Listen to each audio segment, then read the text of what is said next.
dans une nouvelle vidéo pour vous parler de ces activités qui nous détendent, pour penser un peu à autre chose que le CNED ou le lycée, le collège, peu importe où vous êtes.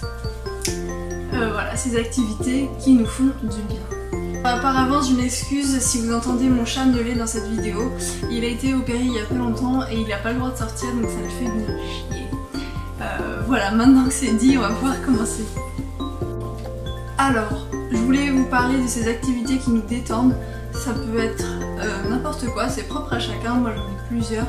J'ai la musique, le dessin, la lecture, le sport, peu importe. Vous avez plein de choses qui peuvent vous détendre, il suffit de les trouver. Et aujourd'hui j'ai envie de vous parler de lecture. Donc vous présenter 3 bouquins que j'ai adorés et j'espère que si vous ne les avez pas lus, vous serez tentés de les lire. Et donc commençons tout de suite. Alors le premier dont j'ai envie de vous parler, c'est l'histoire d'Hélène Keller qui a été écrit par Lorena Hickok, traduit de l'anglais par René Rosenthal et il a été publié aux éditions Pocket et Jeunesse. Donc ici c'est un format poche et c'est un petit bouquin, je crois qu'il fait 224 pages, oui c'est ça. Il se lit très facilement donc, très vite aussi. On rencontre donc une petite fille qui s'appelle Hélène et qui est aveugle, sourde et muette depuis son enfance. Et par chance, elle va rencontrer donc sa maîtresse, qui est Anne Sullivan, qui va venir en fait faire en sorte de communiquer avec Hélène et qu'elle puisse à son tour communiquer tout simplement avec le monde. Donc on va passer par plusieurs étapes, c'est assez fou de savoir comment elle a réussi à communiquer avec une petite fille dans des circonstances pareilles. Et on va donc voir son évolution, je dirais même leurs évolutions, puisqu'elles vont passer en fait toute leur vie ensemble. Et on va donc voir grandir cette jeune fille en une superbe femme qui va pouvoir se libérer de toutes ses contraintes et pouvoir communiquer avec le monde. Et c'est vraiment une très belle histoire, je vous la conseille fortement. Ici, en deuxième bouquin, je vais vous parler des âmes vagabondes, qui a donc été écrit par Stephanie Meyer, que vous connaissez certainement puisqu'elle a écrit la saga Twilight. Et ici, le bouquin donc, a été traduit par Dominique Defert et il a été publié aux éditions Jean-Claude Lattès, en format poche ici. Et donc, format poche qui est quand même assez épais, il fait plus de 800 pages il me semble. Ouais, c'est ça. Et si vous connaissez le style de Stephanie Meyer, vous pouvez qu'adorer ce livre. Elle a une façon de décrire les choses, ça glisse tout seul. On se prend vraiment dans l'histoire et c'était vraiment une très belle découverte. Cette histoire, on a donc une forme d'extraterrestre qui vient sur la Terre pour prendre le contrôle en fait des hommes, tout simplement, tels des marionnettes. Ils vont intégrer les corps. Et on va donc assister à une forme de rébellion de certains hommes sur Terre qui vont se cacher et qui vont essayer de reprendre le contrôle. Et parmi ces rebelles, on a pas Stephanie Meyer, mais Mélanie Strider, qui fait donc partie de ces rebelles et qui malheureusement se fait capturer et va donc devenir une de ces pantins manipulés donc par un extraterrestre qui est tout simplement âme vagabonde, c'est comme ça qu'on la surnomme. Contre toute attente, elle se bat pour son propre corps, 2 personnages dans un seul et même corps, ce qui laisse des traces puisque l'âme vagabonde va avoir des souvenirs de Mélanie qu'elle ne connaît pas et Mélanie va donc avoir cette âme en elle et elle ne pourra absolument rien contrôler. Le but ici de l'âme vagabonde, ça va être de retrouver tous les rebelles et de les capturer.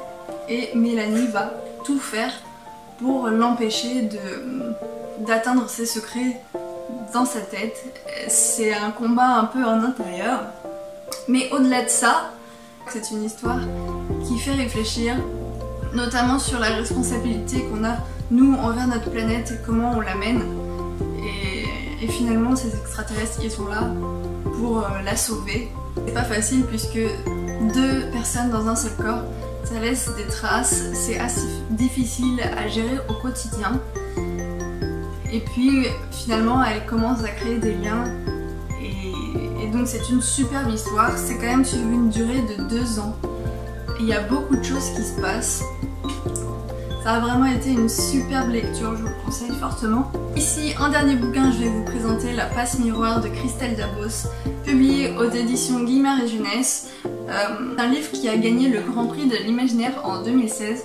Autant vous dire qu'il a pas mal fait parler de lui, donc si vous n'avez pas entendu parler, je vais vous faire découvrir tout de suite. Alors, La Passe Miroir, ici le premier tome, c'est Les Fiancées de l'hiver, donc je l'ai en petit format, mais les 2 autres, je les ai achetés en brochet, ils sont magnifiques. C'est l'histoire d'une jeune fille qui a le pouvoir de lire le passé des objets, donc c'est pas la seule, hein. En fait, on a plusieurs familles qui ont des pouvoirs particuliers. Dans ce bouquin, nous avons donc notre jeune héroïne qui est Ophélie, qui va être fiancée de force avec Thorn, qui fait partie d'une autre famille sur une autre cité, et qui va se retrouver donc au milieu de complots politiques et meurtriers, et tout ça va tourner plus ou moins autour d'elle, et on sait pas trop pourquoi. Elle va un peu chercher des pistes, essayer de comprendre. C'est comme si on menait un peu l'enquête avec elle. On essaie de comprendre dans quel monde elle est arrivée, enfin, tout en même temps qu'elle, c'est-à-dire la cité, comment elle est, comment elle fonctionne, les gens, comment ils sont. Ça n'a rien à voir avec son univers à elle.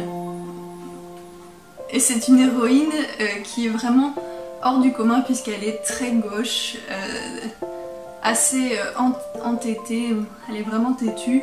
Et Thorn, c'est pareil, c'est pas du tout le prince charmant, c'est plutôt quelqu'un d'assez froid, repoussant. Et il y a une espèce de lien qui va commencer à se tisser entre eux. Et c'est vraiment un livre très intéressant à plusieurs niveaux, j'ai adoré. Et puis au niveau des descriptions, c'est fou, on se croit vraiment dans le monde qui a été imaginé. C'est magnifique. Ophélie a donc les pouvoirs de lire le passé des objets et de passer à travers les miroirs.